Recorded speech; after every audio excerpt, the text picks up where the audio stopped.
Hello and welcome to the Golf Course Lawn Show. My name is Ron Henry and I'm here to help answer your lawn care questions. Now, if this is the first time you're joining us, welcome. Super happy to have you here.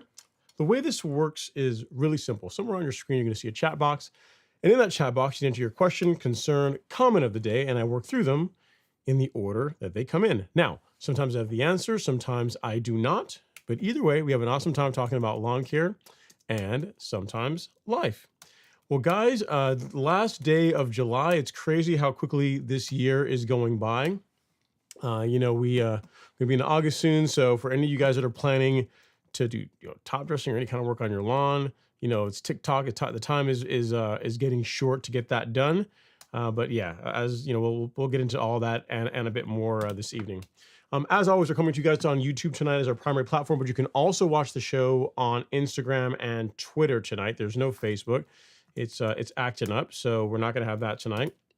And as always, if you feel like supporting the content directly, you can make use of the Cash App link that is posted right there. So, guys, it's been a fun past week. Getting close to being back in the main studio here soon. I mean, there's flooring in, so should be moving back in here. Hopefully, maybe next week. We'll see. We'll see how long it takes me to get everything back together. But yeah, looking forward to getting back to normal. It's funny this as we're getting closer to the end of the season. As some of you guys that may have watched the content on YouTube, at least on some of the YouTube shorts, I've started a renovation project for part of the lawn. So I kind of teased that a little bit yesterday, and I wanted to show you guys the results of where we are so far as that process goes. So I mean, it's a little bit painful, but I mean, sometimes things got to get worse before they can get better. All right, let's get into the first questions of the evening. The comments we got here. We got Mr. Scott Smith leading us off, saying this week picture sent. Thanks, Scott. I got him here. I will get those up on the live stream here. It says, good evening, everybody. Go ahead and hit that like button. Definitely do that, guys. Costs you absolutely nothing to support the content. So now Scott has been sending us updates of his lawn pretty much every week that we've had the show to, for starting really in the spring, just showing how it came out of dormancy and how it's been progressing. And then his neighbor caught the bug and is also working on his lawn. So I think tonight we have a picture of where that is. Now, granted, it's not quite on Scott's level yet, but you got to start somewhere. You got to start somewhere, right? You got to start somewhere. So these are pictures of how his lawn looks in late July. I think these were taken today. He sent them today, sent them about an hour ago. So I'll share that with you here really quickly here. So you can see that color looks solid. Nothing wrong with that. Street view. And then one more. So overall, color looks great, especially for this time of year, given the temperatures we're having. It's really coming together nicely. You can tell that you're keeping up with your mowing, and the lawn looks good for it. He also showed a picture of his neighbor's lawn, kind of a little bit of compare and contrast. Now his neighbor had a little bit of a salad bowl going on a couple of months ago. Scott got out there with one of our herbicide kits and started helping clean that up. So you can see his lawn's on the right, neighbor's lawn is there on the left. And again, here's the thing: it's not obviously on his level as yet, but it's looking a lot better compared to how it was again a couple of months ago. You can see some green coming through. The weeds, for the most part, have been cleaned off, and we're in a much better spot. So. Good job, Scott. Good job helping your neighbor out. That's really important. That once we figure out this lawn care stuff, or at least we learn a little bit about it, that we share the knowledge, help other folks get great lawns as well too. All right, Mr. True Gator fan says, "Happy Friday, Ron. Finally got my mower fixed, and now I got a mow in after 11 days. You're doing better than me. I mean, I got my mow in today because I finally got the mowers out, which is kind of nice. It died while scalping. Now I can see what a summer scalp really does. The borders I scalped are darker green. Sent pics. I don't have any pictures from you. Did you send them today? When did you send them? Okay, I'll look here while I look for the next comment. Let's see here, True Gator fan. I don't know. Yeah, if you sent them, you may have to send them again because I don't have anything. Oh, there we go. Here we go. I got you. You sent them this morning. Just pick one and pick two. Yeah, it looks good. I would agree with you. It does look solid. So if you guys want to see what he's talking about, he did a little summer scalp due to the lawn, due to inability to mow, which can happen. Your equipment goes down, then you gotta get it in when you can, right? So let's see here. He's got two pictures. Picture one, and again, if this is after recovery, like post scalp. It's come back really nicely. You really wouldn't even know anything is going on, anything ever happened. I mean, that looks solid, man. Color looks absolutely great. So great work.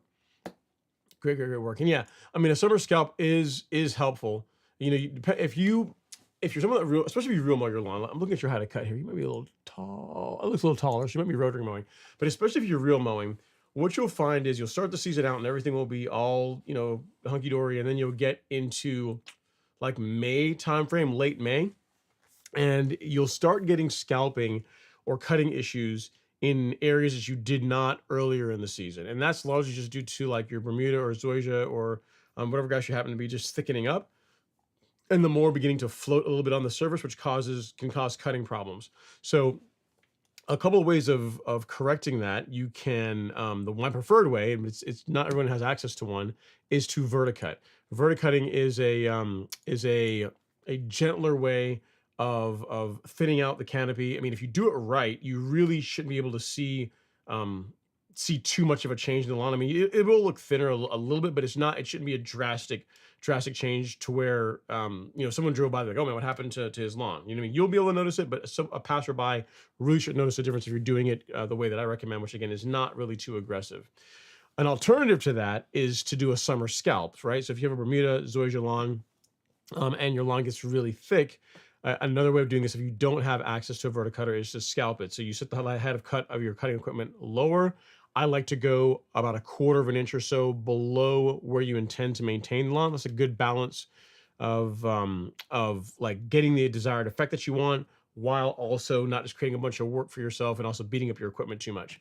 So a quarter of an inch below where your desired height of cut is a good reset for the lawn. And as True Gator Fan is pointing out here, like the lawn can come back in pretty nicely from that if you do a good job at it. So overall, looks great. I can't complain at all. The color looks awesome. Very, very nice work. Keep going. Looking solid. We got Mr. Robert Rainey in the live stream now. He says, watching a perfectly healthy Bermuda lawn get killed in real time is painful. Now, Robert, you're going to want to look away because I'm going to show you.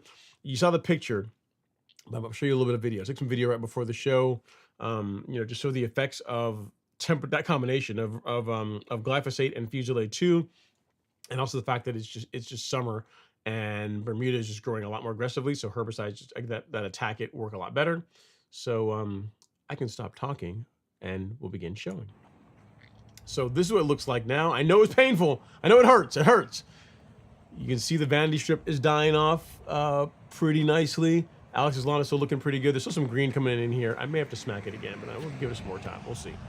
And again, the swale area, all that has been killed off pretty bad. And then you can see where I stopped. So the back lawn, for any of you guys that were worried, the back lawn has been spared. You guys are worried if the back lawn is going to be gone. No, it's still there. It's been spared. It's just the side swale area, vanity strip. Because it's kind of nice if you look at the front lawn, which is zoysia now, right?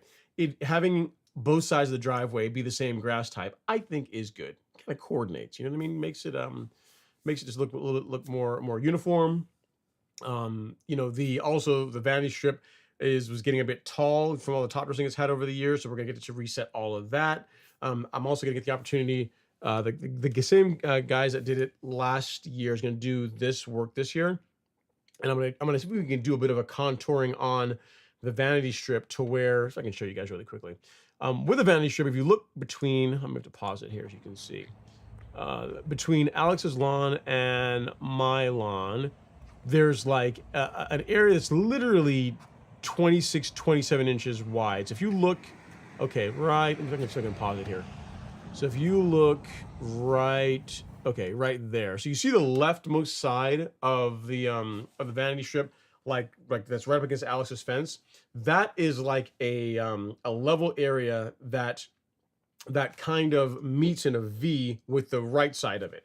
And what I'm wanting to do is to make that a little bit wider. So have whenever they're doing the contouring and like cutting all the Bermuda grass out, to make it a little bit wider, because then I can get a greens master in there. Right now, the Real Rose Revolution mower, I literally use that mower strictly for cutting that area because this is the only mower that can actually fit in there. The greens master won't. So I'm going to try and widen that out a little bit.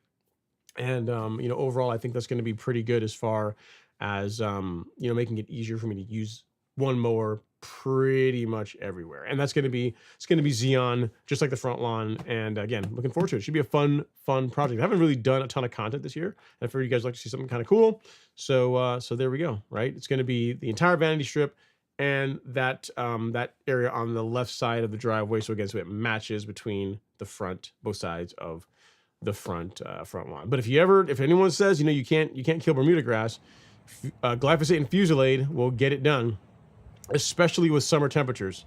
You know what I mean? So it'll get the job done. Fair not. It's absolutely going to do it. I mean, we'll keep monitoring. If you guys want, I'll do some updates. Maybe the end. I'll do one on Monday, so you can see how it's looking as it progresses a few days into this. But it's making pretty quick work of knocking the Bermuda grass back. I agree. I know the pain, Robert. The struggle is real, but there's still plenty of Bermuda back there. Bermuda is still the dominant grass. There's probably 9,000 square feet of Bermuda now, and there's gonna be about 3,000 square feet-ish thereabouts of zoysia. So, good balance. Good balance.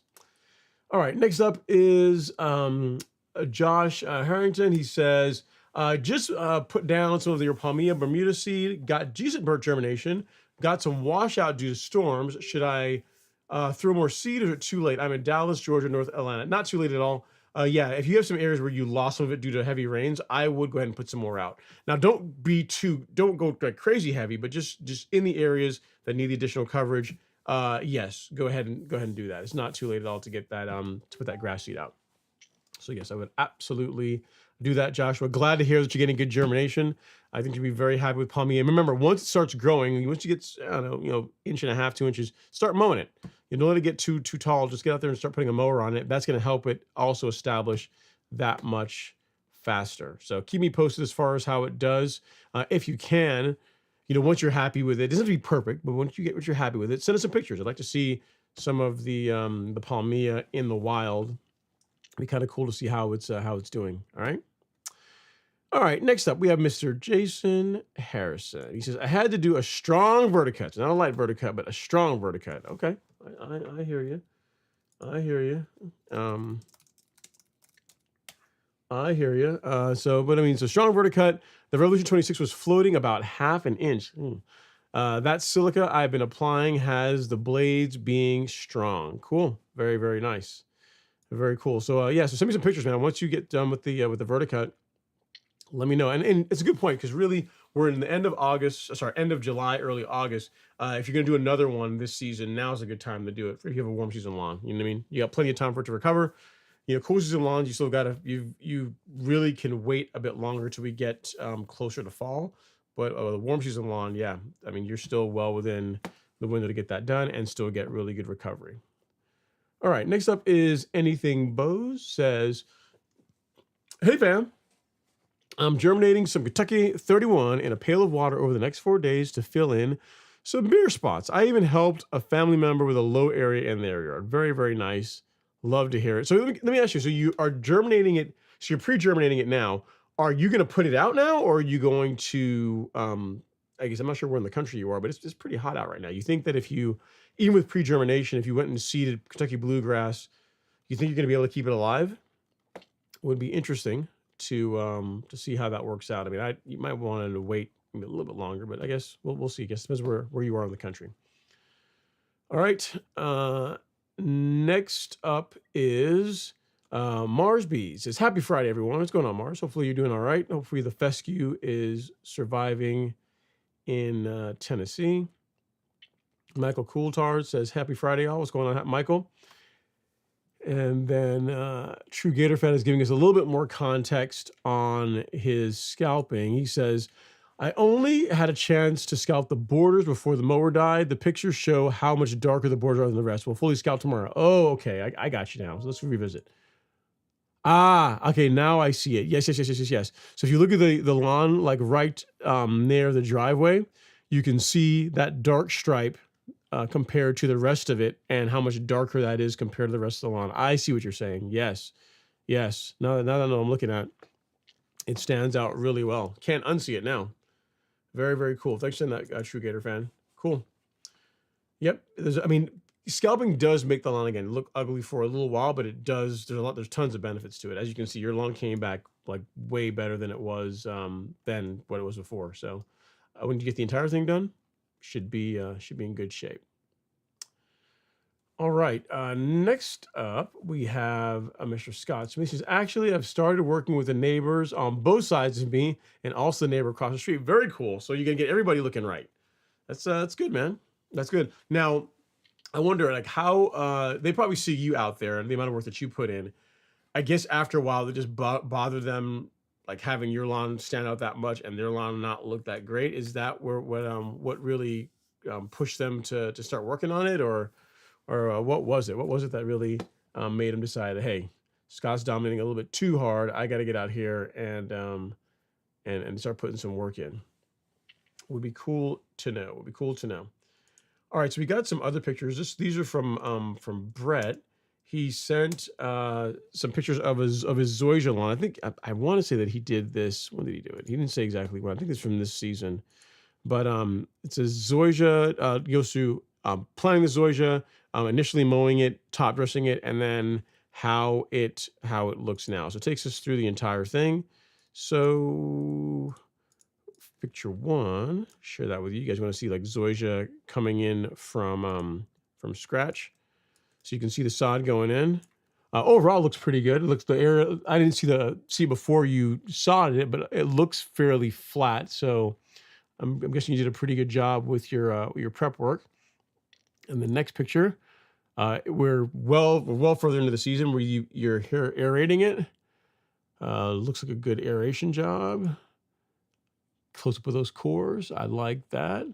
Now, Brett, did you pick up cores or did you let them break down? Which was it? Which way did you go? And we did top dressing.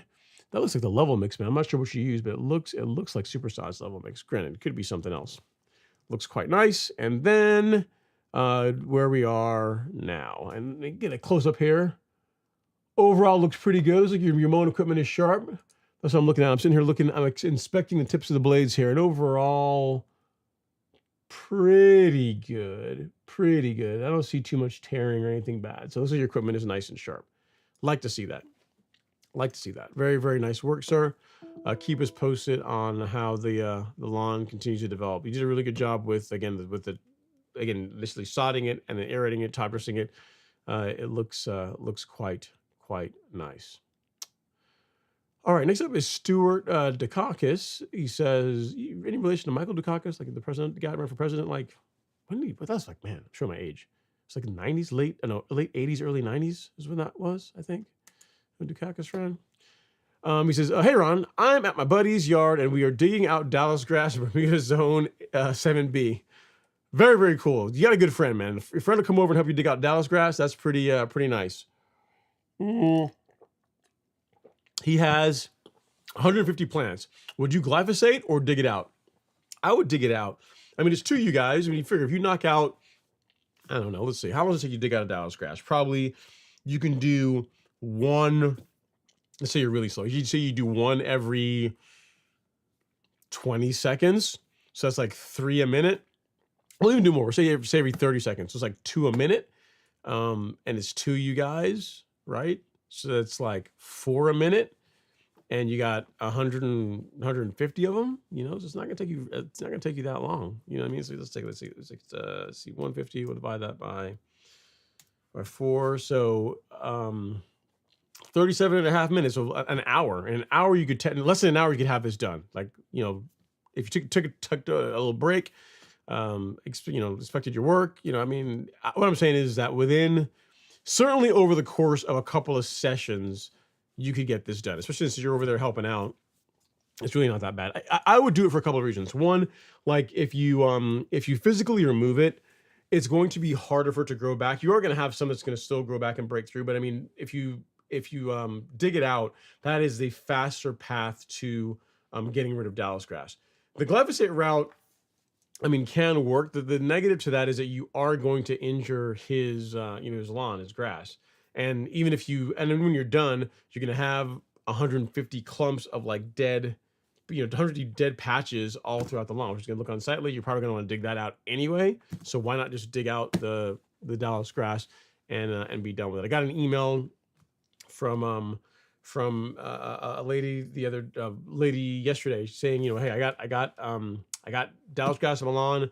I want to get some Celsius and try and knock it out. I'm like, Celsius is not going to do it. I said, here's the thing. I said, as a general rule, there's not really, Tribute Total, maybe, but I mean, the Tribute Total mixed with another herbicide can produce fairly decent results. But in general, if you look at most of the herbicides that are labeled to control Dallas grass, most of the time when you see Dallas grass on the plants controlled, you'll see a little asterisk next to it. And you can scroll down that asterisk, it'll say, when mixed with this herbicide you're not supposed to use anymore, or when mixed with a couple of other herbicides. So we get to kind of come up with a concoction. And even then, it's not guaranteed to really knock it back. And you are also, again, increasing the likelihood you're going to cause some temporary injury to your lawn. Maybe not to the extent of this. I'm not saying that you're going to do like this to it, but you will have some discoloration if you you start using some of the stronger mixes to try and knock out Dallas grass. So the best thing is just dig it out, man. Dig it out, remove it, physically remove it, and you should be good to go. All right. Next up, Robert says, "Oh, you did part of Alex's vanity. How did that agreement go?" It went well. So I mentioned it to him earlier this season when I was planning on doing it, but then there were some, we'll fast forward the last few months of my life has been getting a house back together. So we can now resume what should have been happening really in April. And yes, I mentioned to him, I said, "Yeah, man, I could just do just the area strip in front of my lawn. I can do the entire vanity strip." He's like, "No, man, do the whole thing. It'll be fine." I'm like, "All right, cool." And then yesterday, or whenever I was sort of spraying, I said, "Hey, man, about to do this. This is like it's the last chance, final answer." He's like, "No, man, go for it." And then so I went through sprayed the whole thing, and he's like, "Yeah, this should look pretty cool. It should look nice." He's down.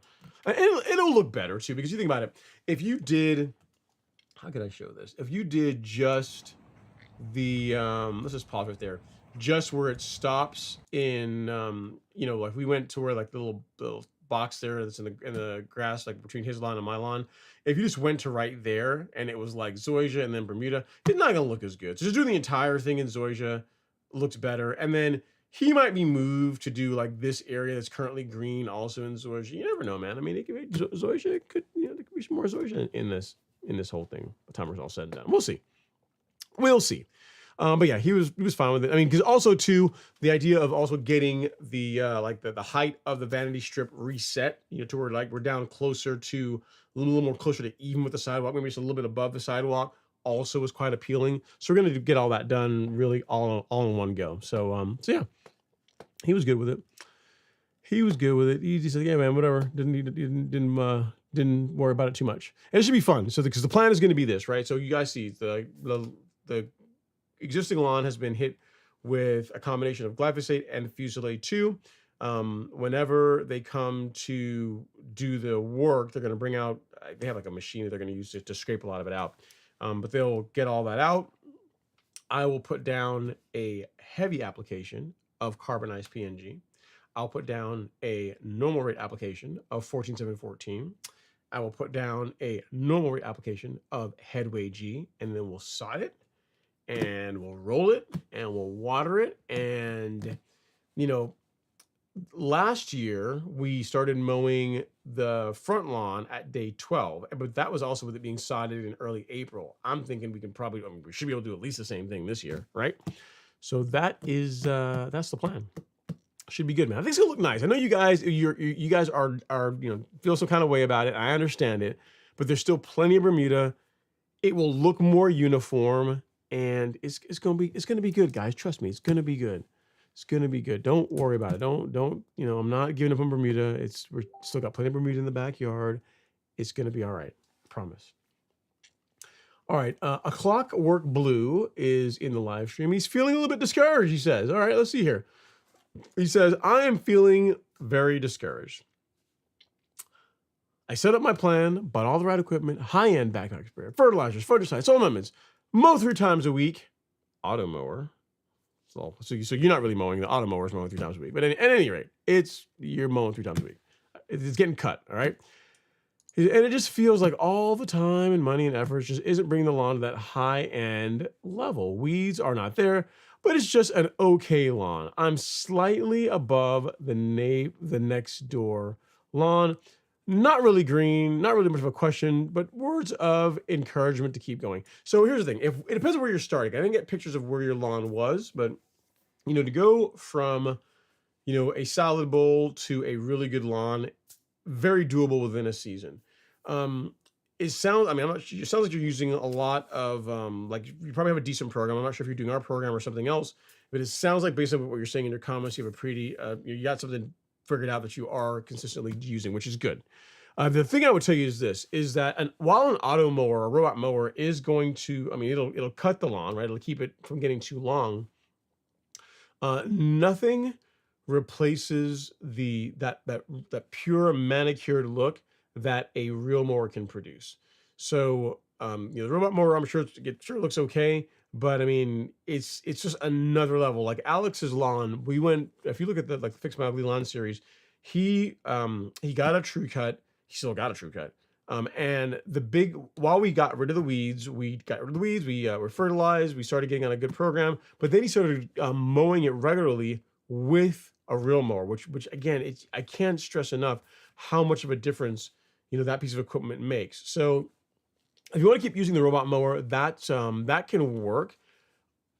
What I tell you, even if you push mowed it, like a quality push mower is going to produce, I think I mean, at least as good, probably a better cut than that robot mower is going to do. I don't know which one you have, but I mean, in general, a quality push mower is going to produce a really nice cut as well. So if I, again, without knowing which one you have, I would say, robot mower here, convenience factor, like way up, right? But I mean, as far as cut quality, for most of the ones I've seen about here, a quality push mower, something from like Toro or Honda, is going to be a cut above. And then a reel mower is, I mean, a push reel mower is going to be above that, and a power drill mower is going to be like where you can't even fit in the frame. It's an order of magnitude better as far as just the quality of turf you're going to be able to have if you are reel mowing. Here's the thing: if it's also your first year doing this, just realize it's a process, man. You're going to figure out what works well for your lawn, what doesn't work as well. And the biggest thing is just consistency. You know what I mean? Like the hardest part of getting a great lawn is not any of the stuff you listed here. It's not any of this stuff. I mean, while it's important to have a good fertilizer, you have a good sprayer, good equipment also matters. Fungicides, soil amendments. The thing that brings it all together really is mowing. Because if you think about it, with a backpack sprayer, you're out there spraying, twice a month, every 2 weeks. If you're at the most, you're applying a granular fertilizer once per month. You're applying fungicides. If you're doing it the way we recommend it, you're not doing anything this month, but you would have applied fungicide in May and then again in June. So it's like 3 or 4 times a year total. So late spring, early summer, and then in the fall. Soil amendments, same thing. If you're spraying liquids, it's a couple times a month. But then mowing is the thing that ties it all together, right? So the robot mower, the auto mower, again, they're not bad. It's better than not cutting your grass at all. But nothing replaces like quality cutting equipment. So I'd say a good push mower, that if you want to go that route, that's fine. But then real mowing is going to be even really that much better. Here's the thing: even if you split the difference, even if you real mowed the lawn, and again, it depends on how low of a high cut you can get with the auto mower. But even if you real mow the lawn like once a week, and then the other times you cut the lawn, the auto mower kind of do its thing, you would notice a visible improvement in the quality of the lawn. You really would. So that's the other thing I would tell you. But outside of that, it's just consistency. Just stick with it. It's not. I mean, this stuff matters. Everything you have listed on there, it absolutely matters. It absolutely does make a big difference. Mowing is the most important thing, though. That's what brings it all together. When we tell folks like how you get a great stand of turf grass. If you go to shop and just click on that, and you go down to our infographic, it says how do you get a great lawn to go from like 0 to hero in little to no time. This is where you started. Get a soil test, fertilize your lawn based on the soil test results. Like, you've done all this stuff, right? This is like this steps 1 through 3 is like the fun part of like taking care of your lawn, right? Because it's like you putting stuff out. That's kind of cool. You enjoy it. But then we get to step 4, and this is where we separate the men from the boys, or the ladies from the girls. This is the big thing. You mow, and when you think you've mowed enough, you mow some more. So mowing is the thing that ties it all together. And if you do these things right, so you get rid of weeds, which is not that difficult to do. You did a soil test, also not hard to do. You do that once a year, once or twice a year, once or twice a season. You fertilize based on that. I said, if you're a boss, you're a baller, you're putting out granular once a month, liquids every couple of weeks. So again, not difficult, but this is the big deal right here. This is the thing that's important. And if you do that, if you are able to mow your lawn a few times per week, and you're doing these things, you can't help but have this. Like, even if you don't want to have a great looking lawn, it's just going to happen. I mean, I guess you could not edge it, and that would make it look not as good. But I mean, as far as like the actual like stuff you're mowing, it's going to look good. Even if you don't want it to look good, it's going to look good. So that's the only thing I might tell you as an adjustment to your program. But I mean, dude, the big thing is whatever you pick, whichever way you decide to go, it has to be something you're gonna be consistent with. You're gonna stick with. Like, it's more. I would rather you real mow your lawn or push mow your lawn once a week than give up altogether. You know what I mean? So, and even if right now, if all you can do is just let the robot mower cut it, if that's the best you can do, then let that be so. Just realize that it's going to, with everything you're doing, assuming you're doing it, you're doing it correctly, you're spraying products at the correct rates, and all that type of stuff. I mean, like, the mowing is the last piece, and that's something that is kind of tough to outsource. I mean, the robot mowers are getting better, but they still don't replace a good push mower, and they definitely don't replace a quality reel mower. Not yet. I'm not saying it won't get there, but they're not quite there yet. So hopefully that that helps. hopefully some encouragement. Realize that you can get better and get better, and just realize it's supposed to be hard. The reason why getting a most people don't have great looking lawns is because it's hard to do. You know what I mean? The hard, was it the League of Their Own? So Tom Hanks said it's the hard that makes it great. You know what I mean? The fact that you have to work at it, and that most people aren't willing to do that, is part of it. Like, enjoy the process is what I'm trying to say. Enjoy it. Enjoy the process. Like I tell folks, I've said it like year after year after year. When I'm this season, I didn't even get to really enjoy it as my lawn as much. But if I'm doing everything right, I get about 3 weeks out of the year, normally late May into early June, when I go and look at my lawn. I say, you know what? It's a thing of beauty. I really like. I'm truly happy with how it looks. Before then, we're ramping up to that, and then after that, it still looks good. I mean, to most people passing by, it looks awesome. But as far as like to my standards and what I consider like an amazing stand of turf grass that I would put up against anything else, I get about 3 weeks out of the entire season. The rest of the time is just taking care of it. So it's never perfect, and that's one of the things that makes it fun. So I would tell you. Okay, next up is Robert Rainey. He says, why not talk to Alex and put a catch basin and run a drain pipe to the street and fill that whole area around it, level it the best you can. Oh, with a little, even with Alex and the driveway, man. You think so, but dude, it's a ton of water. Let me see if I can show you. If we can get fast forward a little bit here. There is, when we have a heavy rain, a tremendous amount of water. I have to show it sometime. Comes down this swale. I don't know that a catch basin could keep up. Because remember, like the entire back lawn drains through this channel. It really does. So if you do a catch basin, I mean, it has to be a big one, man. It's a lot of water that comes through here when we get any meaningful amount of rain. It'd have to be a pretty large one to make that work. I'm trying to think. I'd have to go under the side, either break up a sidewalk, which they're not going to like, or go under the sidewalk. Yeah, it'd be interesting to see, even just like logistically how I would plumb that. Like along the swale wouldn't be bad, but like getting it to the street could be a challenge. But again, even I need a much bigger one than you think, because just the sheer amount of water that comes down there. Like I'll put it this way: whenever if we get like 2-3 inches of rain, which is not uncommon, like that swale area, you'll see 5 or 6 inches of water, and it's just running. I mean, it's not trickling. Like that's almost like a river coming down there. So it's a ton of water that comes off that back line. You figure it's like 9,000-ish square feet or so that all like flows down into like that channel. So yeah, so I don't know. I mean, is it doable? Yeah. And also too, even though you look in the video, I'll play it one more time. My driveway is actually quite a bit higher than Alex's lawn.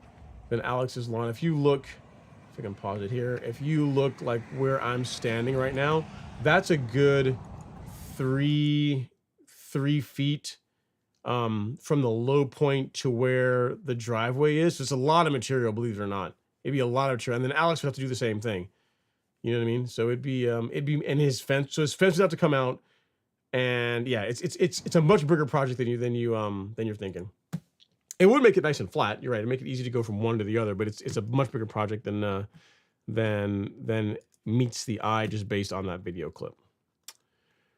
Okay, next up is Rebel Basser. He says, happy Friday all. Just got home and started our weekend where I have the common Bermuda and Dallas grass popping up. Okay. Thinking about getting some Tribute Total to battle it. Not a single weed in my Palisade zoysia. Just Bermuda, huh? You can. I mean, I've heard some folks mixing, getting good results with mixing Tribute Total and Blindside. I've not tested that myself. But it's, I guess Blindside is actually the cheap part, the inexpensive part of it. So if you wanted to try Tribute Total by itself, you could.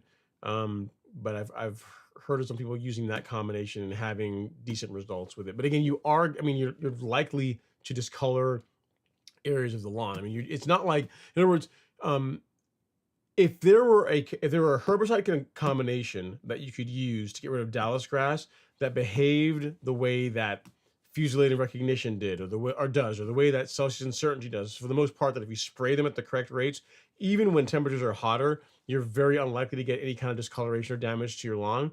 Then it would be something really worth pursuing. But if you use, some of these combinations, you start mixing tribute total with other herbicides, you are still going to likely get, not likely, you are going to get some discoloration in that area. It's not going to be to the extent of glyphosate. It's not going to kill the lawn, but it's not like you're not going to be able to see where you sprayed. You know what I mean? So again, unless you got like, I mean, if you want to give it a shot, go for it. But I'm just saying that it's even if you are able to knock it back, you're still going to have clumps of like Dallas grass all throughout the lawn you're going to want to eventually get rid of anyway. So the best way, even though I know it's not fun, it's not cool, just dig it out, get rid of it, physically remove it. That's what I would tell you. But if you decide to go tribute total route or tribute total and another herbicide mixed with it, let me know how it works out for you. Yeah, and I am with you on that. You know, my zoysia. It's now here's the thing. Look, let me just qualify this. Bermuda folk, I love Bermuda. Bermuda is still near and dear to my heart. I don't have a favorite. I don't have like the zoysia is my favorite and Bermuda's not, or vice versa. They both. I love both kids just the same. Having said that, I've noticed that, especially since this season, I've not been able to mow the way I want to because my mowers have been like in the garage or locked up in the garage until this past week. Zoysia has done a better job. Again, I don't have a lot of weeds in my lawn anyway, but as far as like even weeds like spurs or anything even getting into it, Zoysia's done a better job of that not being a problem compared to the Bermuda. Largely probably just due to how thick it is, right? It's probably more difficult for weeds to establish in zoysia than in Bermuda. So just something I've noticed. All right, next up is Michael Coulthard. He says, I backlap every few weeks. How often do you need to sharpen the reel? Once a year or every other year? Good question. So backlapping whenever you every couple of weeks, that sounds solid. It really depends on the kind of grass you're cutting and whenever the sequence of when you start backlapping is if you're mowing the lawn or before you mow, you're checking the sharpness of the mower all the way across the reel. So you're like cutting paper, you're checking, and there's an area that it's not cutting paper, and then you adjust the tolerance between the reel and bed knife to where you have like very, very light friction, not to the point where it's like it's grinding and it's still not cutting paper. That's when you go into a backlap. After you backlap it, in most cases that freshens it up enough that you're good to go. But even if after doing that it's still not cutting paper, that's when you would look at taking the mower in for a grind. Another reason why you might grind it is if you happen to like you hit a rock or you hit something that nicked the reel or nicked the bed knife. That's another situation where going out and getting it ground would be good.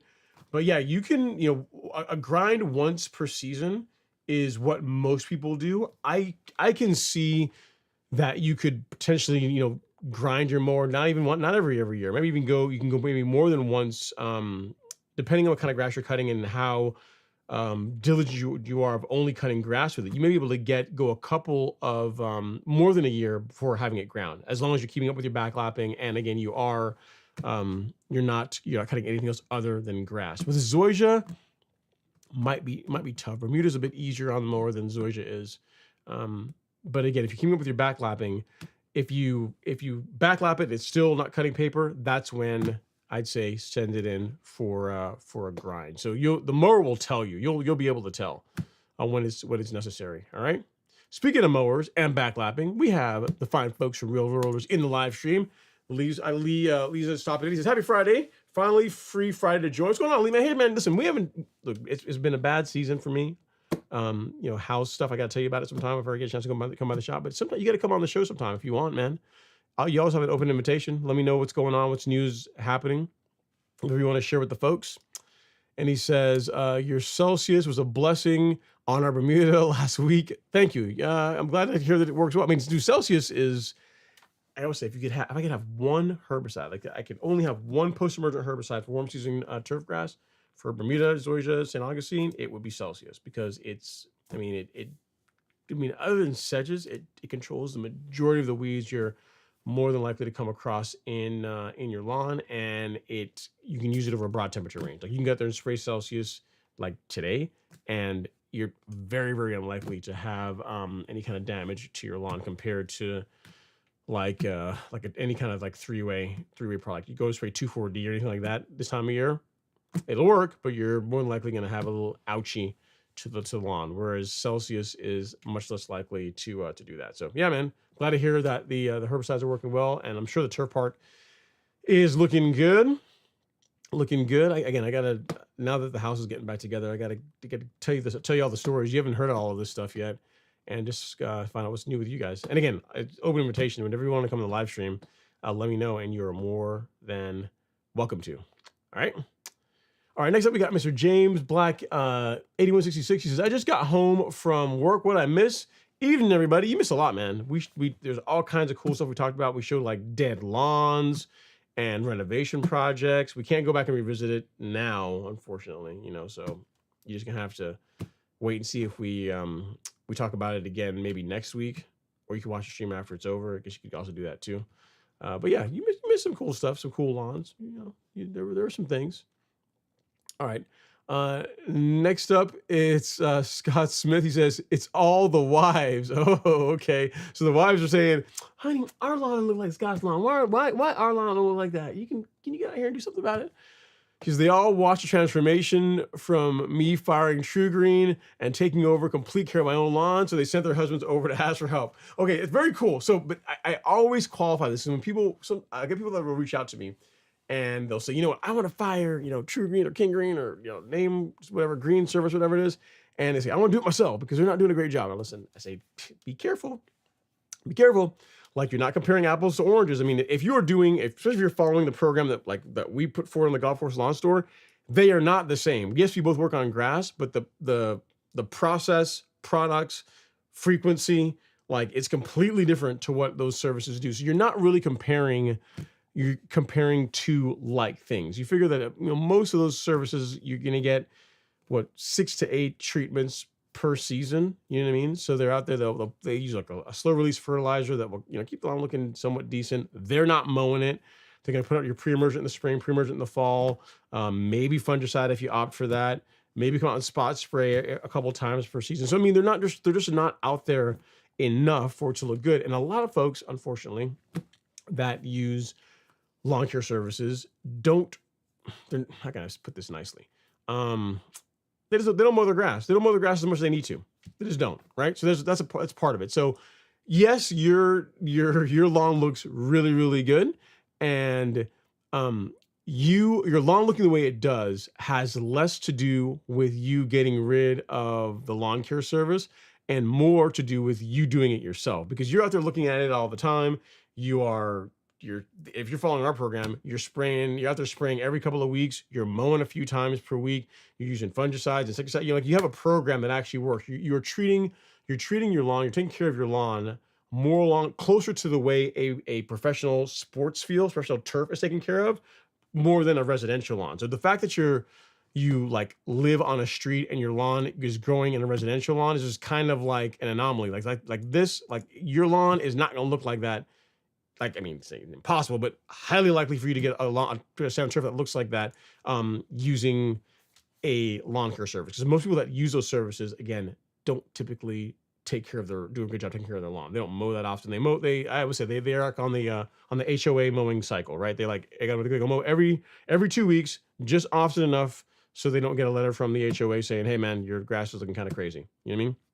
So glad to see that you are setting the standard in your neighborhood. And I gotta tell you, Scott, listen, don't sleep on it. You're looking good now. I mean, you're looking solid. I ain't trying to take anything away, but just realize that your neighbor next door, he's coming for you. He's coming for you, man. You gotta watch out. You might think you're top dog right now, but they're gonna listen. They're gonna start going through your trash. They're gonna start making sure you're not leaving out anything else. They're gonna look at the fertilizer you're using. They're gonna look at all that. So just get ready for for some competition, which is good, right? Nice lawns helps everybody. So I like it. Good job on you also for helping your neighbors out and helping to make the wives happier, which is kind of cool.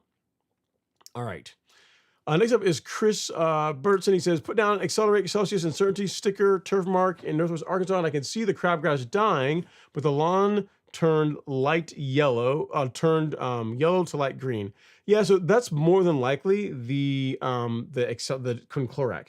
So Celsius uncertainty, and again, also depending on how much surfactant you use, the spreader sticker, certain Celsius uncertainty sprayed at label rates, highly unlikely to cause damage to your lawn. Like that video that I did at this point now, it's like 3 or 4 years old, with Celsius uncertainty and also using the spreader sticker. I purposely filmed that video in like around this time of year. It was like late July. So I wanted to see, it's hot right now in Georgia. These herbicides are not supposed to, they don't have any label temperature restrictions. If sprayed at the correct rates, even with a little bit of surfactant, really shouldn't cause, any appreciable damage to a lawn. So I did that, and I didn't see any. I mean, and most folks also don't see damage to their lawns whenever they're using Celsius certainty and even surfactant. As long as you are, when it comes to the surfactant, if you're using it at a rate of like a third of an ounce per thousand, so a third of an ounce in a gallon of water or 1,000 square feet, like that's enough to get a good result with the herbicides while not, causing or promoting increasing the chances you'll have some injury to your lawn. Drive is likely what's causing the conclorac is likely what's causing the discoloration. The good news is it's going to grow through it. I mean, you're probably looking at, I don't know, maybe a week, maybe, because this time of year, grass is growing so quickly that it's going to grow through it pretty quickly. So I'd say just keep mowing it. That's going to help it recover that much faster. But it's of that concoction that you listed there, it's the conclorac that's more than likely that caused the slight discoloration that you're seeing, instead of Celsius uncertainty. Again, assuming that you use them all at the correct rate. If you're heavy-handed, then all bets are off. But assuming you spray them all at the label rates, it's more than likely the drive that's doing it. But again, it'll go through it. Fair or not, you'll be all right. It'll be fine. He says Bermuda, yeah. It's at least you used. I mean, the herbicides you're using are the right ones for Bermuda. But again, it'll go through it. Just give it some time, man. It would be good. He says, love 95% of your opinions, but you are just off on robots. Robots give a very high quality cut. Do they? Do they now? Well, I mean, get me a picture of a robot mower that is producing like a nicely striped, manicured lawn. I'm looking, just send it out to me. I want to see it. I mean, I've seen lawns that are cut short and that are cut and they look even with a robot mower. But I mean, as far as what I would, you know what? Let me show or share what I'm talking about here. So I want to see a robot mower that produces, oh, where is it? We'll even go with, I don't want to do, I'm not going to do the slope. That would be unfair. Let's do just like the back lawn. So get me a robot mower that produces, a lawn that looks like this. And again, we'll take away the checkerboard because I realize that it's smart, but it's not that smart where they can actually, pull this off properly yet. But when I say a good cut, a great appearance, this is what I'm talking about. Like this is what I would consider like a good look. I mean, if your robot mower can pull that off, then yeah, then I'm on board. I'm not just talking about it just being cut short and being even. You can do that with a rotary mower, but I'm talking about like that kind of appearance. That's what I mean when I say a robot mower, just not even remotely in the same ballpark. Definitely, talking about robot mowers and real mowers in the same sentence is approaching blasphemy at this point, still in my opinion. Them and even like a high quality rotary mower. I mean, I still would put a Toro, a quality Toro or a Honda against a robot mower, and they're gonna do really well. But they can't do this. Not yet anyway. I mean, not saying they can't get to that point, but the ones that they're selling and marketing to residential lawns, they don't do that. So that's what I mean. When they can do that, then I'll be like, you know what, they're worthy of consideration. So my opinion, not yet. Okay. Next up is James Black. He Scott Smith. That's funny right there as far as like the wives. He says, would you put down bent grass in South Georgia? No, I wouldn't. I wouldn't. Why would you want bent grass in South Georgia? I mean, the only place you might find bent grass at all in Georgia is more likely to be on a golf green. Um, but like, yeah, I mean, for a lawn, residential lawn, no, no, no, no, no, no, no. Plus, bent grass, it's a finicky grass, man. As far as like just taking care of it, I mean, like herbicides you can use on it, very, very limited. Even pre-emergent, it can be sensitive to that. It's just not, in my opinion, it's not a great grass for residential lawns, and even in the South, not especially in the South, not great. On a golf green, sure, because they've got the time, money, and all the water to try and keep it around. But I mean, it's no, I wouldn't. I mean, you'd be better off. You'd be better off getting like one of, if you want like a green uh like a green at home, you'd be better off going with like Tiff Eagle or one of the other dwarf Bermuda grasses. That would be that's gonna be easier to live with than bent grass. I really wouldn't try that in South Georgia. I wouldn't. All right. Next up is Michael Coulthard. He says, "Yeah, bulk cutting Georgia, and it cuts paper after a good backlapping." Yeah, just keep doing that. If it's cutting paper, and whenever you go look at the tips of your grass, the cuts are nice and clean. There's no pinching, no tearing. Then you are good to go. All right. All right. Splashtown, Texas says, "How should I get rid of Bermuda that's growing in my flower beds? What's the best way?" I'm a fan of using glyphosate and fusilade. So the same combination that I used here to do this is what I would use in mulch beds or flower beds. The thing you need to be careful with right now, this is clearly it's non-selective, right? Like anything you sprayed on it is gonna die. So you're gonna want to use if you've got like ornamentals or the plants growing in there, you're going to want to have like some cardboard or something to shield them as you're spraying the Bermuda. You want to like be really careful about getting any drift getting onto the plants you're trying to not hurt. In most cases, what you find is if you've been keeping up with it, the Bermuda really shouldn't be too far into the beds. The Bermuda is normally going to be like, if you got like grass here, pavers, and then the mulch beds, normally it's going to be just crossing the pavers or just on the other side of it. So it shouldn't be too heavy of a lift, assuming the plants and the mulch bed are cut back and pruned nicely. Shouldn't be too heavy of a lift to be able to spray this glyphosate and fusilade on just the Bermuda and not injure the ornamentals. But again, this concoction I'm talking about it's non-selective, and what that means is you cannot, like, anything you get it on is going to injure and or kill. So it's going to do a great job on Bermuda, but if you spray your roses with it, it's gonna nuke them too. So you just got to be very careful. Again, I always recommend like cardboard or something that you can discard after you're done to act as a barrier between where you're spraying and what you don't and what you want to protect. That's a good way of doing it. All right. So what I'm talking about, Splashtown, is if you go to the golf course lawn store and you go to shop and weed killer. And for Bermuda grasses, like glyphosate by itself works okay, but when you put a little bit of fusilade in there, thing of beauty. So you get yourself like a little small bottle of fusilade, like a little 4 ounce, like the small one here. It's all you'll need for doing some spot work. So that, and then you will pair it with, where is it? With this. So you'll put this, the Roundup and the Fusilade 2 together. This has got glyphosate and diquat in it. So those two, that herbicide along with the Fusilade 2 will do a really good job cleaning up Bermuda in your flower beds. But again, for the 4th time at least, it is non-selective, meaning that if you spray your your roses with it, it's going to give them a really big ouchie. Weed killers for lawns here. All right. So I linked that in the chat. So you'll be able to find it, find what you're looking for there. All right. Okay. Next up, we have TF Prime. He says, "Hey, Ron, I hope you are doing well." Oh, getting better, man. Is it okay to top dress at the beginning of August? Yep.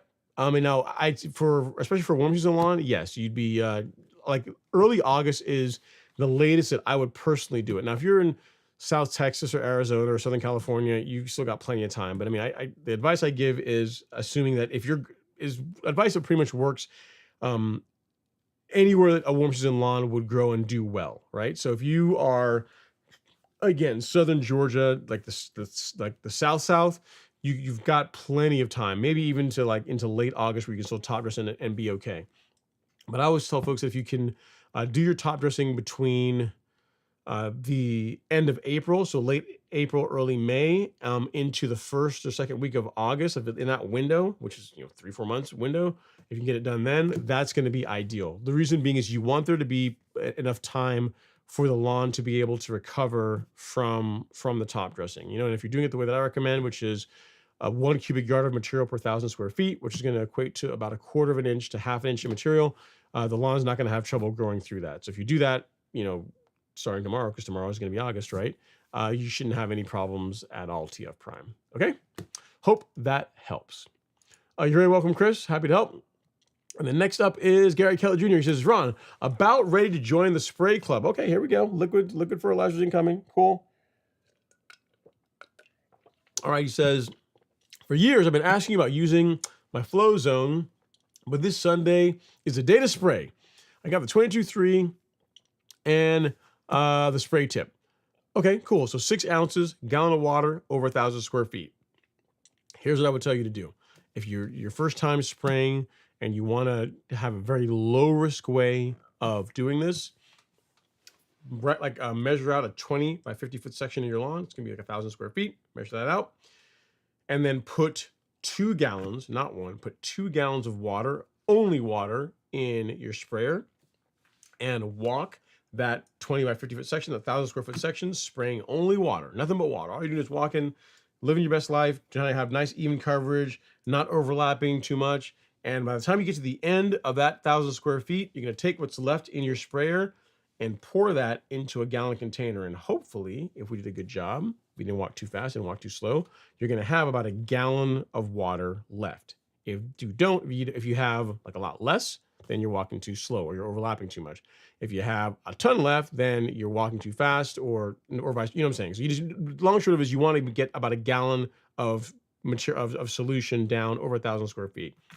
Once you've got that figured out, between adjusting your flow rate on the sprayer, adjusting your walking pace, adjusting your overlap, getting all that figured out, the hard part of spraying liquids on your lawn is now done. That is literally the hardest part. Once you got that figured out, it's just reading the label. And with the 22.3, it's going to be 6 ounces, gallon of water, over 1,000 square feet. And you know how to do that now because you've already done it with water. Adding a little bit of fertilizer to the tank doesn't change anything. Just keep the same pace, same overlap, same settings on the pump, and you will put out a gallon over 1,000 square feet, and you will win. All right? So good times. You can do it.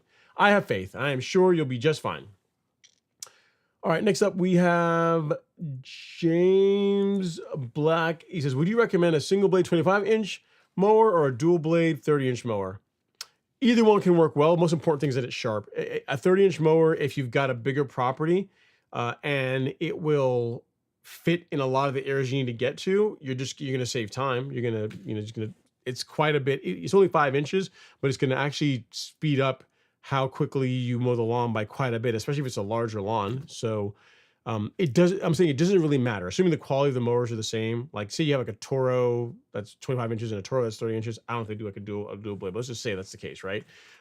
They're both going to cut really well as long as they're sharp. It really just comes down to your property, like which mower, it's really the 30 inches what this question is for. Is the 30 inch going to work pretty much throughout all the areas of the lawn where you intend to run it, without being too much of a hassle to live with? That's the real question. And if it is, then, and budget allows you to get the 30-inch, then yeah, go that route. Now, as far as maintenance goes, now you got 2 blades to sharpen instead of 1, so that's a consideration. But you also get, the lawn gets cut faster. So the time savings is worth it, in my opinion. It really just depends. So hope that helps, James. Either way will work well. Just make sure it's sharp. Let's see. Scott Smith says, at Real Road, my lawn could lose a sponsorship. He says, okay. Let's see. Michael Couture says, oh, I have a gopher now. Battle is on. Man, gopher. I have not had to deal with that as yet. As far as Moles, yes, but no gophers. Hopefully not ever. Hopefully not ever. Tira Play says, a robot hater. Challenge accepted. No. See, this is the problem. When I get in these kind of questions, these kind of conversations, people ask me my opinion. I offer my opinion. You don't agree with my opinion, because that's all it is, my opinion, and now I'm a hater. I'm not a hater. Listen, anything that cuts grass, if you're out there with a sickle and you want to use your sickle to cut your lawn, you like it, I love it. If you have a robot mower and you love your robot mower, you decorate it up, you put like some mag wheels on it, a sticker, and you love your robot mower, you give it a cute name, I don't have any problem with that. All I'm saying is that in the current state, as of July 31st, 2026, robot mowers, from the ones that I've seen, not saying there's not, maybe there's one out there, maybe I'm not read up on these, maybe there's ones that are the greatest thing since sliced bread, but as based on my knowledge of robot mowers, they do not yet, not saying they won't happen, they do not yet approach the cutting elegance that a powered reel mower can produce. A robot mower cannot do that. Not yet. Not saying it won't be able to do it at some point, but not yet. So it's not hating. It's like saying, I don't know, it's like saying that as someone that like works out a lot and can, deadlift, I don't know, what's a good weight. If you can deadlift like 4 plates, you're pretty strong. That's pretty decent, right? So if you can deadlift 4 plates, you gonna say you're a hater because someone can lift less. I mean, a robot mower is good for what it's designed for, which in my opinion is just convenience. You can't beat the fact that you just you plug a little Sparky in or you give him his little grid lines, his little waypoints, and he goes off and he cuts and your lawn just is always cut. Now, it doesn't look like this, but it's cut. You will never get a nasty gram from the association with a robot mower. You have plenty of free time to go do other things if you don't like cutting your grass, which is I completely get. But I mean, it didn't look like that. Don't look like that. Don't look like that. So not hating. I'm just saying. It's a fact. It's observable. It's objective. Not saying it won't ever happen, but as of now, they don't do that. So not good enough. Not good enough. I'm not a hater. That's just me. Just so ugly, man. That's not nice. I'm not a hater. It's fine. They're just not as good. So, you're very welcome, Splashtown. Let's see here. Sylvester Smith says, Nuts Edge, how to kill it without killing the lawn. What kind of grass do you have? So I'll give you the answer for both. If you have warm season turf grass, so Bermuda, Zoysia, St. Augustine, Centipede, what you're going to want to use is Certainty. So if you go to the golf course lawn store, scroll all the way up here, you're going to see this little white box in the lawn that's living its best life, looking all cute, posing, just being really cute on the lawn. This is what you're going to want to use if you have warm season turf grass to knock out sedges. Oh, and by the way, Poa annua and Poa trivialis. So those 2 weeds that are really, really difficult to control in warm season grass, this will take care of that too. So warm season grass, so look no further than Certainty. It costs a little bit more, but it's worth it. So go with that. If you have a cool season lawn like fescue, ryegrass, what else? Kentucky bluegrass, go with Sedgehammer. Now, here's the thing. Sedgehammer can be used, this guy right here, let me move myself out of the way so you can actually see here. Sedgehammer can be used on warm season grass and cool season grass. You sure can. You can technically have one herbicide to rule them all. You can have one to do all your sedge control. However, one Sedgehammer is very slow to work. It's much slower to work than Certainty is. And the cool part trick that Certainty has that Sedgehammer does not do is it doesn't control sedges. It doesn't control annual bluegrass. So it doesn't control annual bluegrass or rough stock bluegrass. So Poa annua or Poa trivialis, Sedgehammer will do nothing for that, whereas Certainty will. So from the standpoint of that, it works faster, controls Poa annua and Poa trivialis, and a couple other weeds too. Certainty is a better product if you have a warm season lawn. If you have a cool season lawn, go with Sedgehammer. But I did want to point out that yes, not technically, you can use Sedgehammer on both warm and cool season turf grass. But if you're using it on warm season turf grass, and unless you have like a Bermuda and fescue lawn, that's the only thing I'd say where it makes sense. That way you just have one product for both. But unless you've got like a blended lawn of cool and warm season turf grass, there's no reason to not use Certainty on your warm season lawn. It's just in every way, it's a better product other than price, which is that's not, I mean, you're going to have that bottle, most of you guys forever. So yeah. So that's how you would get rid of sedges without killing your lawn. Certainty for warm season turf grass and sedge hammer for cool season turf grass. All right, Sylvester, hope that helps. All right, Jimmy Franco says, how do we even send pictures of our lawn to? You email them. It's probably too late to get them on the show for tonight, but if you send an email, you ask really nice, say, hey man, here's a picture of my lawn. This is all the work I've been putting into it. I want the world to see the fruits of my labor. And you send them to that email address, which is mine, ron@golfcourselawn.com. Ideally on Friday after 12, between 12 and 4 would be best Eastern time, because that's when I start putting all this stuff together to compile for the show.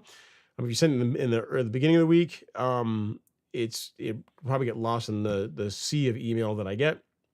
If you can send it on a Friday before the show, then it increases your chances of it getting on the show. And as far as picture guidelines, most of you guys don't listen to this. I don't even know why I say it, but I'm gonna say it again anyway. If you're using your smartphone to take the picture, you can take pictures like this or like this. If you notice, I am on a box that is rectangular, right? If you're on YouTube anyway, which is the main platform. So if you can, please I know most people are doing this with their phones.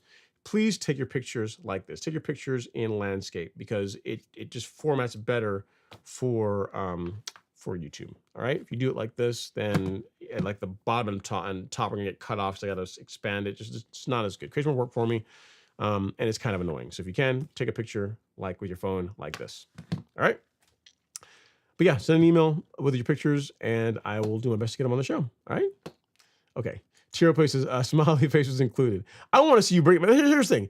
TR Play, I will be the first to admit I was wrong. I stand corrected. Robot mowers have now earned their stripe. They are worthy of a stripe action sticker. You show me a robot mower that does that, I will say, you know what?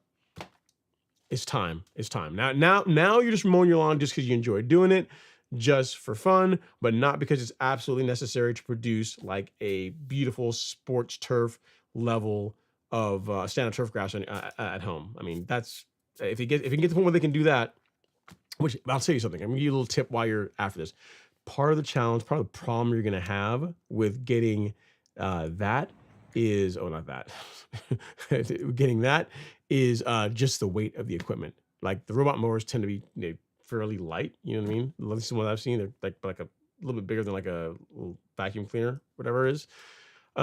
So that in itself is going to have trouble with producing, quality stripes, because the real mowers, they have the big rear drum, a front roller, they weigh a couple 100 pounds. All of that lends well to rolling the grass nice and evenly, producing nice deep stripes. So, the robot mower is going to have to work get on a workout program. They're going to get on a bulk for them to be able to step up to try and compete with the big boys. But I mean, someday someone will build one, I'm sure.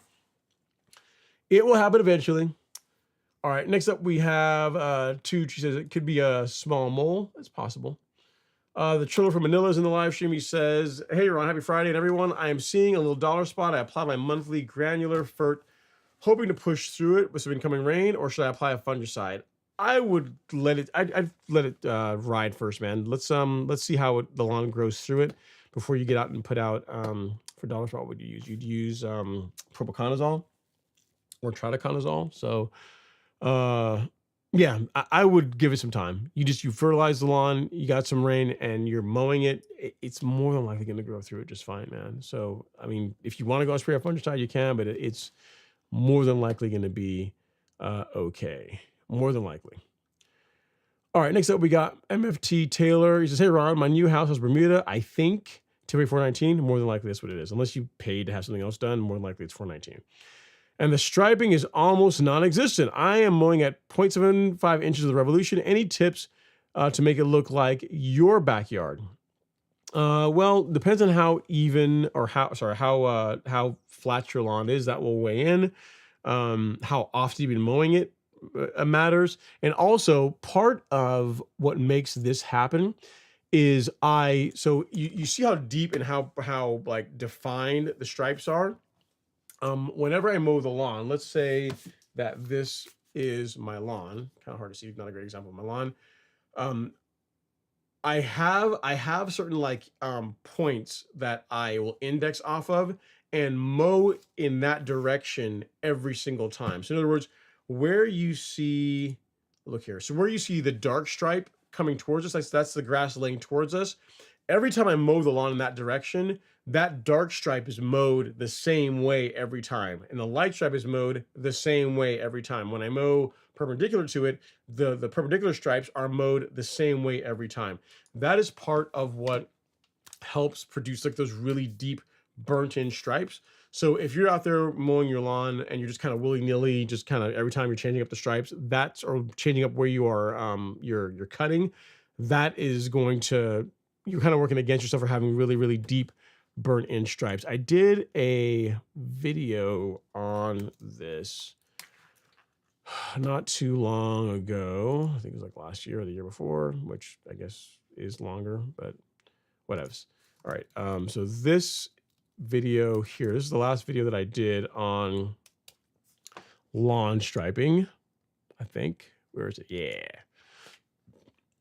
How to mow thick stripes in your lawn. So this video right here, if you watch this, it's only 4 minutes, 20 seconds, pretty short video. Watch this one, and you, cause I'm looking here in the picture. If the stripes in your picture, in your avatar, are what you're getting with the Revolution, they look pretty good to me. So I mean, just looking at that, they look decent.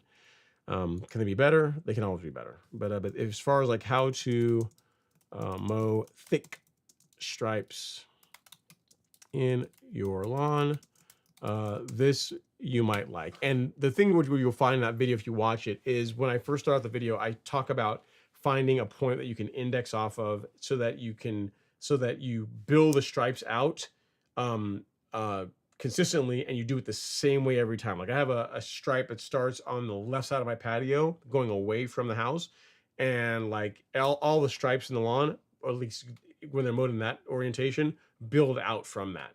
You know what I mean? So you have to do the same thing with your lawn, and then you can get great stripes with the Revolution. It's completely possible to do it. I mean, that mower's got good weight to it. It's got the rear drum. It's got a heavy front roller. So if you are really picky about your just like setting your pattern, and you are diligent about hitting that every single time, the stripes will get better over time. So just a consistency thing. It'll get better.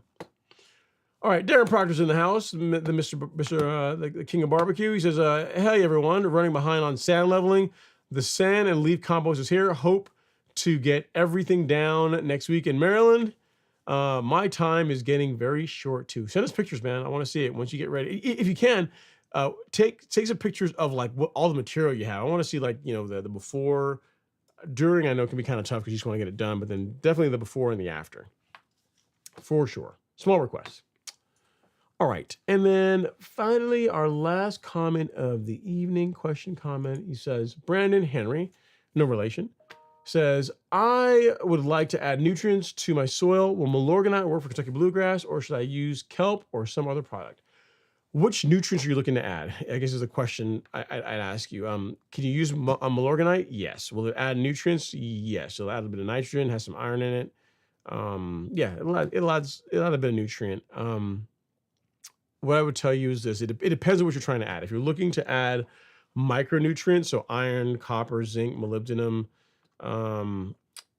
if you go to shop lawn fertilizer, for micronutrients, I like liquid sprays. I like foliar sprays. So this would be an excellent choice for giving your lawn. Let me move myself over here.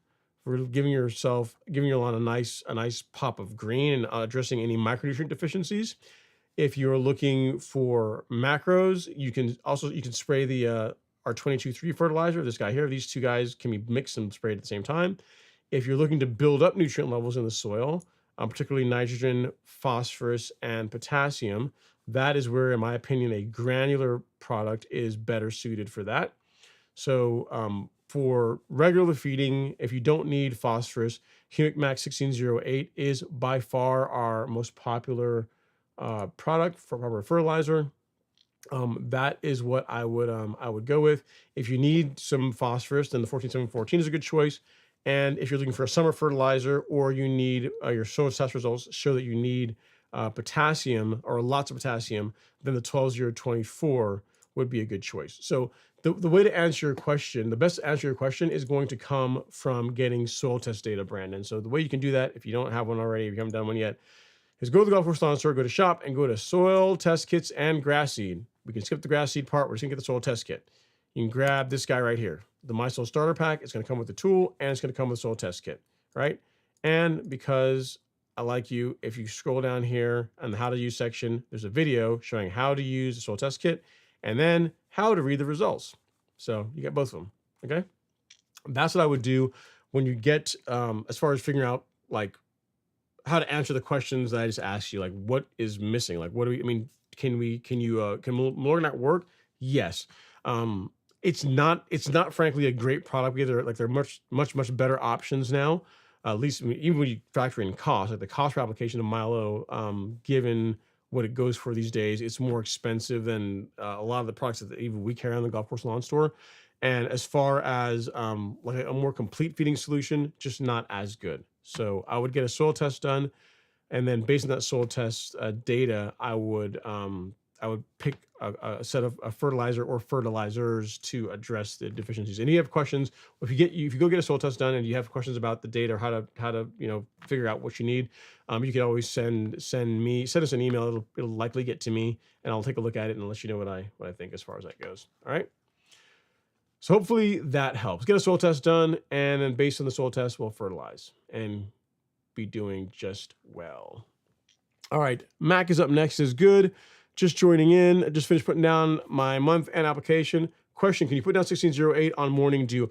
You can, yes, but I don't recommend it. I mean, in general, you don't want to apply granular fertilizers to a wet lawn. Now, if you got and you put it out and then immediately afterwards you run irrigation and water it in, you're not likely to get any kind of injury. But what you don't want to do is if you go out and you put granular fertilizer on a wet lawn, and especially if you let it sit there and dry even for a couple of hours, you are going to get, you'll see, you go look at the leaf, you'll see like some pitting, like little yellow spots where the fertilizer is sitting on the leaf. So as a general rule, you want to apply granular fertilizer, definitely granular fertilizer to a dry lawn. That's what you want to do. But if in a pinch, the only time you have time to do it is early in the morning. If you apply it, and then I'm talking about like literally when you are done, like you run the spreader on the lawn. As soon as you're done, you run your irrigation to water it in.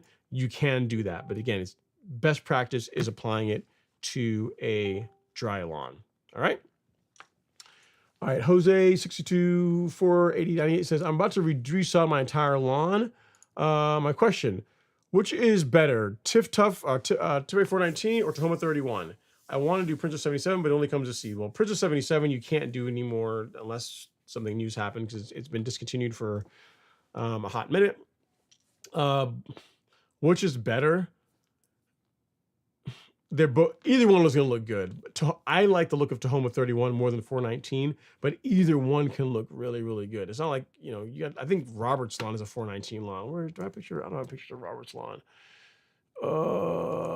That's not Robert. It's a different Robert. So I got a picture of, I don't know, a recent picture of his lawn. No, Prism Gauge. Yeah, okay, so there you go. So this, I'm pretty certain this is a 419 lawn, right? So most people would have no issue with that. So you can get 419 look really good. You can get Tahoma 31 look really good. Either of them can look fine. Tahoma 31 is considered a nicer cultivar than 419. It's newer, it's darker, got better cold tolerance. Like supposed to, the sun, the moon, the stars, angels will sing if you put Tahoma 31 in your lawn. So given the choice, in other words, if I were doing one from scratch right now and budget didn't matter, I would do Tahoma 31 over 419 because Tahoma 31 is going to be a little bit more expensive. Yeah. And Princess 77 is not really a thing, so you can't, not anymore anyway. If you're going to do Bermuda grass from seed, then what you would go for is this. You go to shop and then soil test kits and grass seed, you're going to want to use our Palmia Bermuda grass seed, this guy right here. This is what you're going to want to go with. This is it growing. This is some that I grew this year. You can see really nice fine leaf blade. Beautiful, beautiful, beautiful grass. That's what you're going to want to go with if you decide that you want to go the grass seed route. All right. Now, hopefully that helps, Jose. Tahoma 31 or Palmia. That would be my recommendation. Okay. Oh, no, cancel. Don't do that. All right. So next up we have Mac. He's good evening. Just joined in. I think I already answered this question. Does the grass have to be dry? It's better for it to be dry, Julian. It's better for it to be dry than wet, or than have any dew on it. And again, in a pinch, if your only time to do it is when early in the morning, has water like literally right afterwards. But best practice, apply fertilizer to a dry lawn, not a wet lawn. It's better. You're much less likely to cause injury doing that. Applying to a dry lawn. All right. Last question of the evening, kind of off topic, but we can answer it. He says, a little off topic, but do you still have that awesome Focus RS you built like 10 years ago? Have a great day. No, I do not. It's been gone for years, like 6 years, 7 years at this point. At least that long. 6, 7 years. It's been gone for a long time. So no, don't have it anymore. I do not. All right, well, guys, gals, thank you guys so much for coming and hang out in the live stream tonight. I think that is everything we have as far as question comments. Now, here's the thing, guys. We got 73 people in the live stream right now towards the end of the show, only 49 likes. So if you guys would not mind, as I cue the outro music, if you wouldn't mind hitting that like button on your way out, I'd really appreciate it. It costs you absolutely nothing, and it's a great way to support the show.